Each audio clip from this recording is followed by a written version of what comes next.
Hi guys, and welcome to my channel, Wrestling with Books, where today I'm going to be doing the Clue book tag.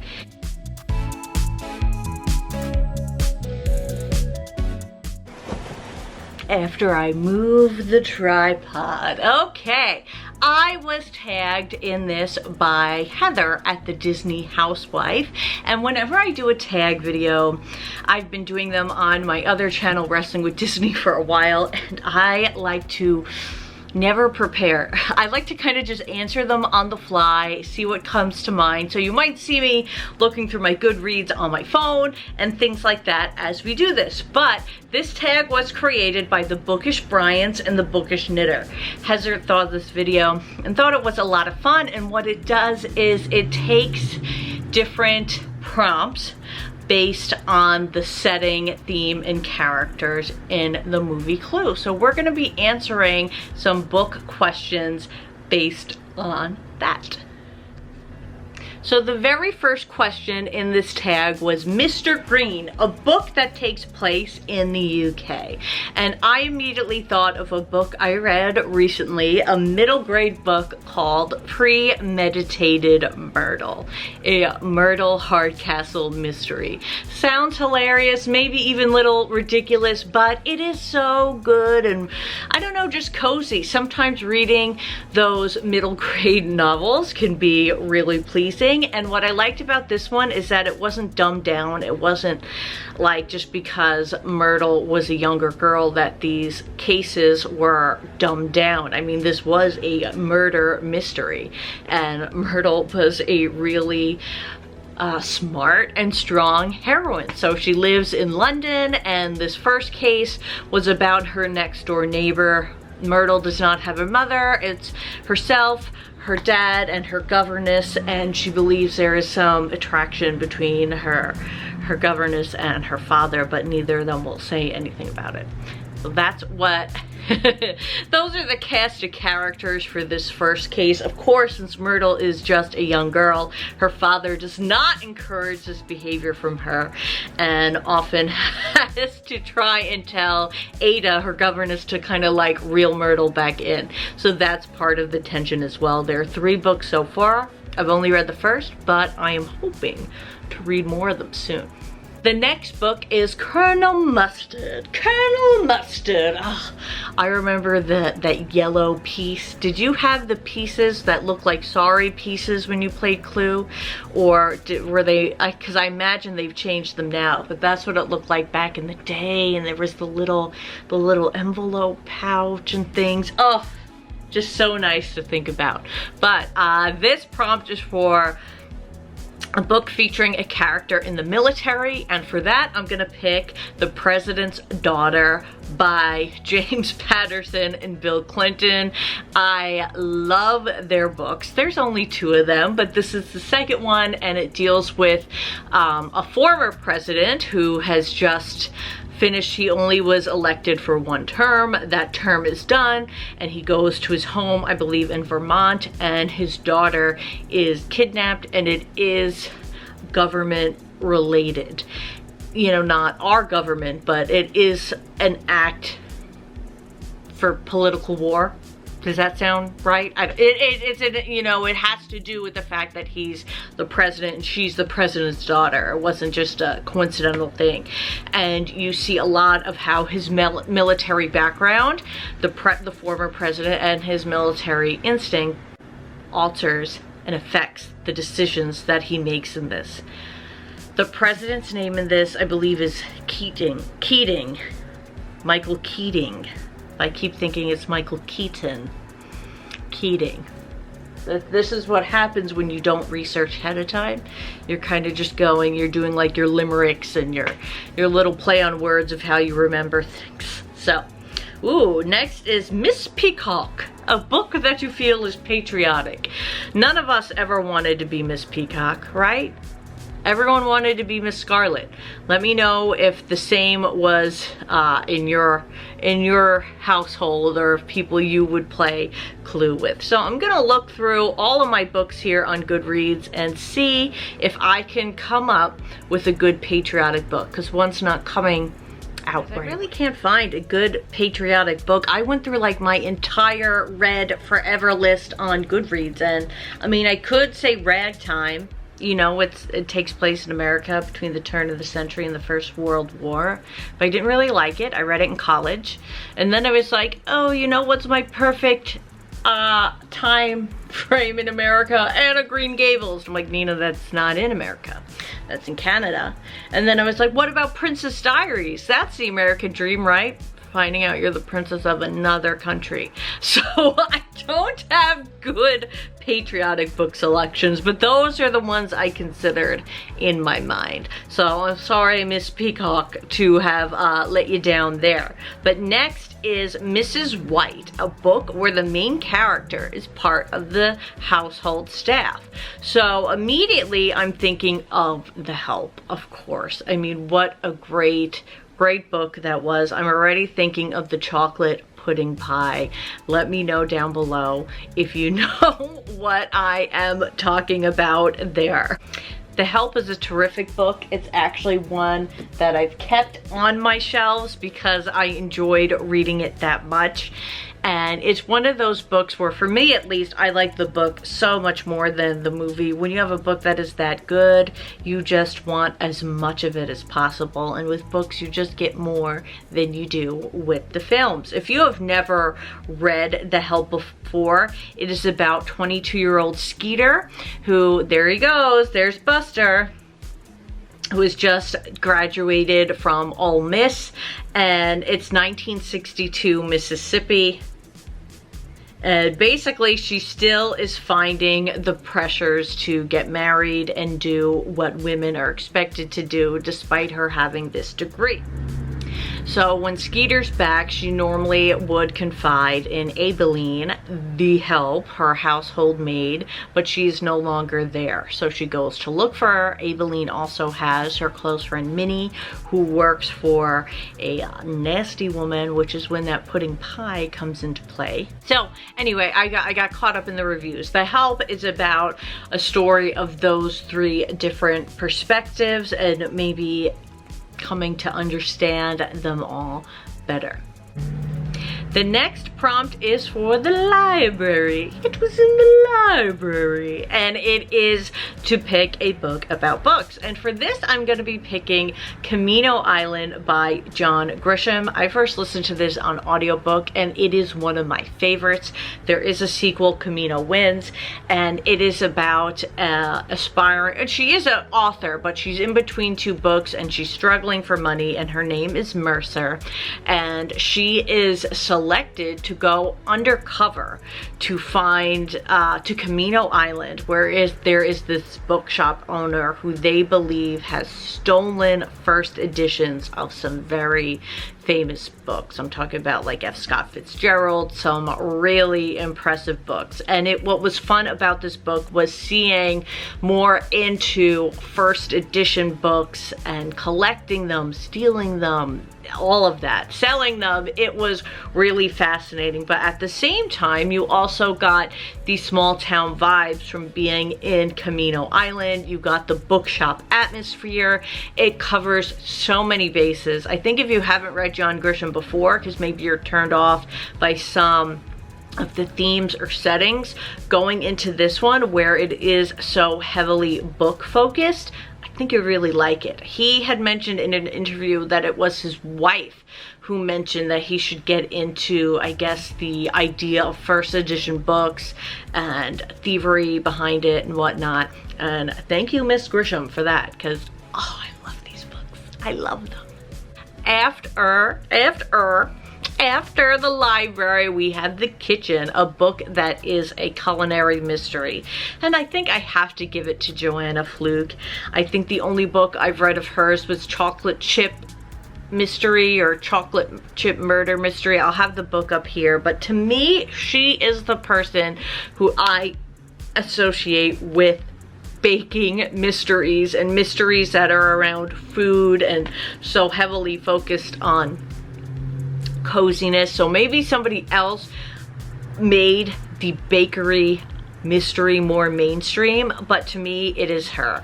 I have read her books before. Like I said, I read one, but I actually think it was a holiday related one, and it speaks about Hannah, who is in a small town, and there's great cast of characters, you know, the mother, the neighbors, this and that, and she is a baker by trade, and it goes into all of the things that can go wrong at different neighborhood events. Somebody ends up dying, right? It's like Murder, She Wrote, Stephanie Plum. There's always somebody who ends up dying, and then she tries to solve it, and it is just one of those fun, cozy kitchen reads. So I don't know how that subgenre became a thing, but I say she should be to blame. Or celebrated. Next is The Conservatory, a book or book covers that features plants or trees. I know what I want to say, but I think I'm gonna look through my list to see if there's, you know, if there's something else we can pick. So how could I not pick what's right behind me, which is the book Bloom by Nicola Skinner. So this book, specifically, like, a tree really gets into it. Plants are heavily into it. I mean, they are part of the book in different pages throughout it. All the ones I'm picking don't show it, but I mean, this is just so beautifully illustrated, and it is illustrated by, it says, Flavia Sorrentino, and this tells the story of a girl named Sorrel who lives in a town where everything is concrete. She's the daughter of a single mother, so her main focus is to be good and not to cause any more stress or any more problems.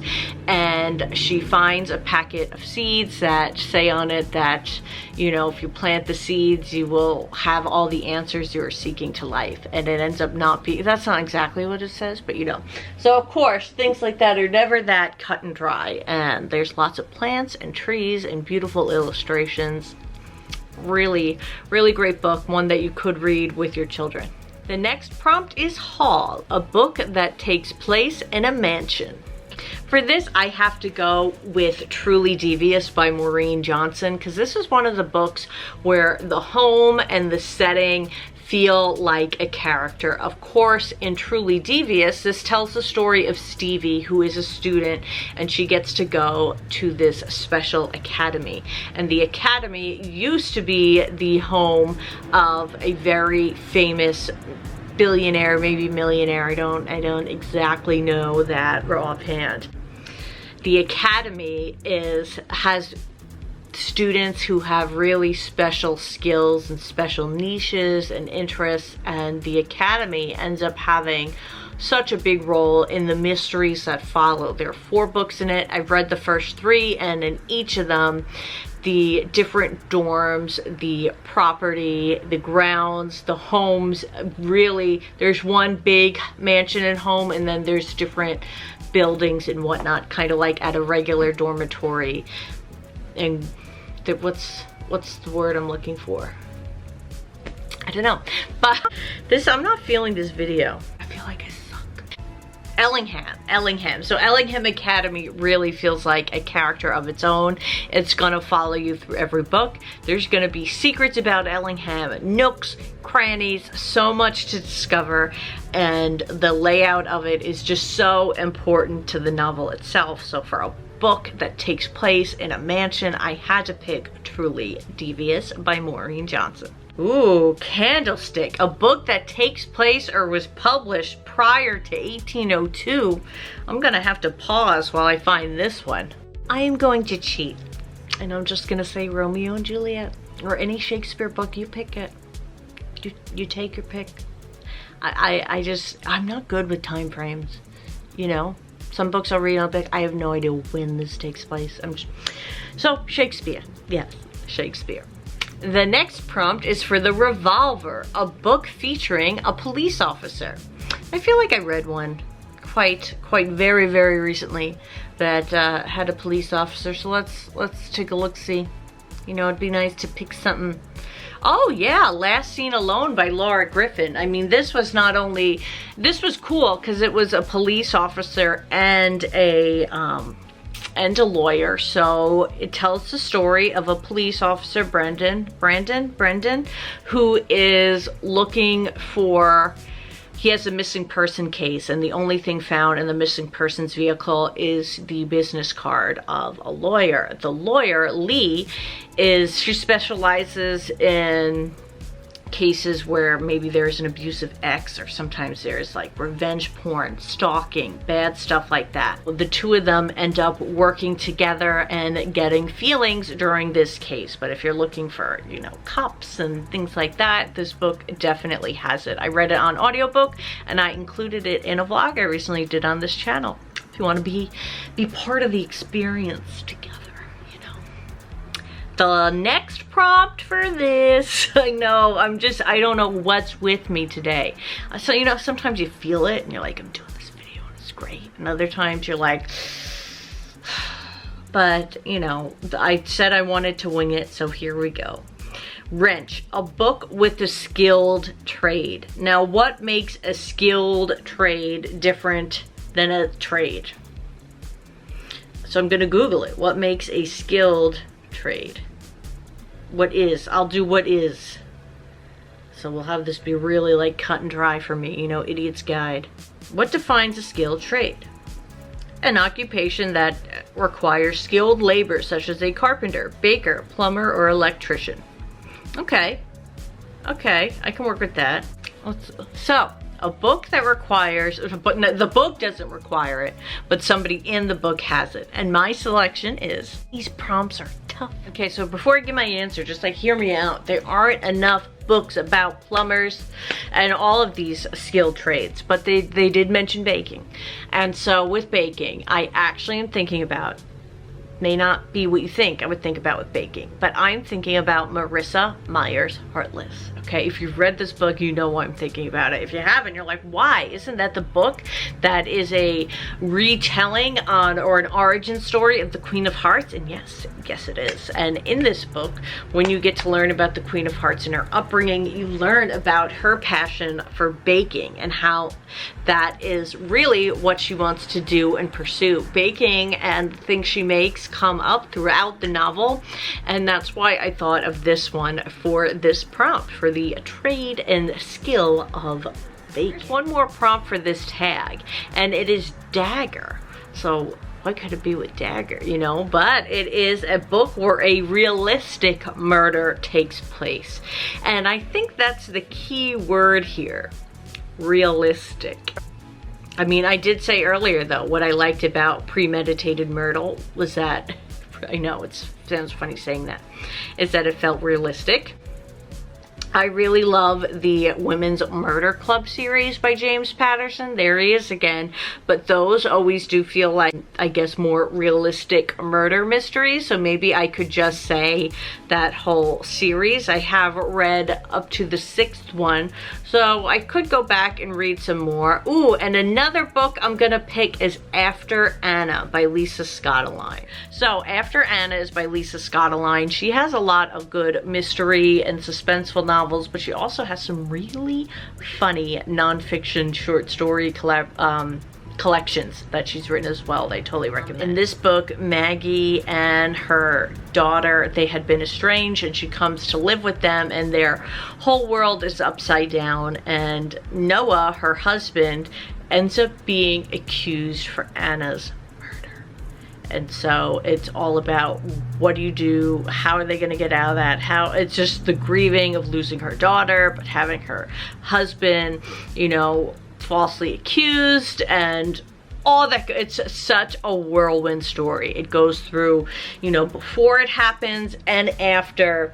So you got those two different timelines going on, and it is just a suspenseful ride. I took this in as an audiobook, and it was great to listen to in the car, even while I was working, because, you know, that's how I roll. Fantastic. Highly recommend. So check out the Disney Housewives channel if you want to see how somebody does this in a more planned, thorough, and not so discombobulated way. She even has the books to hold up, which is fantastic. Fantastic. And I'm going to tag some people to do this too, because if you survive this long, maybe you deserve something. So I'm gonna tag 3 channels, and there is no pressure, of course, at all. The first one I'm gonna tag is Lydia at Vintage Nectarines. If you haven't been tagged already, some of our friends may have tagged you. Then I'm gonna tag 2 of my favorite booktube channels. I'm gonna tag Elizabeth at Reading Wryly, and I'm gonna tag Leslie at The Nerdy Narrative. And I'm gonna show you who's been here the whole time. The poor little dear, you know, he just wants to eat. I'll feed you now. I'll feed you. That's the real mystery here. When is Buster gonna eat? Thanks for being here on my channel, Wrestling with Books, and I hope to see you around again. Bye bye.